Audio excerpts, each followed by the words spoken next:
કિંજલ રબારી વિશે શું બોલી રહ્યા છે આ ભાઈ? આ તમે રેકોર્ડિંગ સાંભળો અને પછી બધાએ કોમેન્ટ કરજો કે આ ભાઈ સાચું બોલે છે કે ખોટું બોલે છે. તમે આ રેકોર્ડિંગ સાંભળો.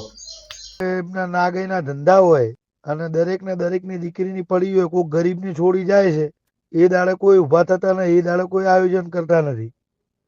અને આ કલાકાર છે સિંગર છે એટલે એની જોડે થોડું દોડવાનું. અને તે છતાં એને જરૂર પડે તો એનું ગોમ ટેકો માગે. કારણ કે યુવા તો બાપડા શું કરે? યુવા તમને કઈ કઈ થાકે છે કે તમારા આમ છે, તમારા આમ છે, પણ તાણે અમારી છોકરી નોમ પાડો છો ને અમારું આમ છે. એ દાડે આના રબારીના છોકરાઓને કોકના ઘેર જઈને બાથવું છે, કોક કે નહીં. કે ભાઈ બધાને ખબર જ હોય કયું ક્યાં ફરે છે. અને વધારે પડતું આ લોકોના છોકરા જોડે ભાઈબંધીઓ રાખો છો ને ઘર વતાવો છો, એમાં દીવા કરીને ઘર વતાવો છો, એમાં બધા વખા આવે છે. હવે આયોજનમાં એના કાકાબાના કીના મોમાના કીના માસીના કીના ફઈના છોકરા નતા, તો વાયડના રબારીને ઠક્કરના આયોજનમાં ક્યાં રાખવાના હોય? એટલે ભાઈ આ બધું જાગતા મૂત્ર્યા હોય.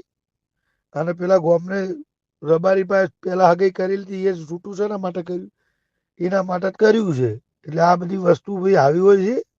અને આવી નુસન્સ વેળા છોકરીઓ હોય એમને જવાનું ન હોય, અને જઈને લાવો ને તો આવી હાહરીઓને મારી નાખવાની હોય. આ તો તારે રબારીના રૂપિયા ગણી લેવા, બીજા 15 લાખમાં 20 લાખમાં આલી દેવી. એમ 15ના 20 ગણવામાં સમાજની પથારી ફરી છે. લાઈન હમણાં 2-4 છોકરીઓ ના લાઈન સીધી પટાઈ દો, મારી નાખો એટલે બીજી ઊંચી નીચી થતી હોય તરત બંધ થઈ જાય.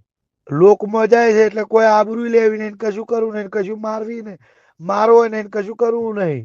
અને કોઈક રબાઈ છોકરો ગરીબ લઈને નાઠો એટલે અહીંયા જઈને લાકડીઓ પસાડવી. એટલે સમાજે ભાઈ ઊંધા માર્ગે હેડે.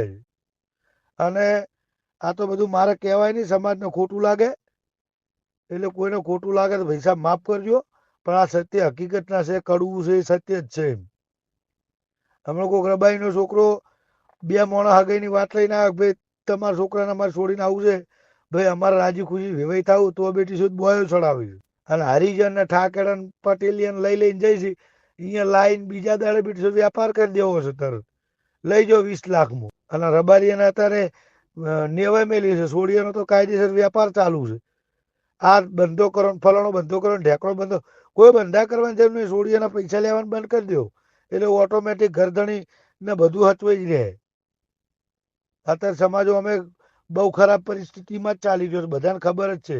અત્યારે ચેતના ગરીબોના છોકરા બાપડા ઓઢા મરે છે.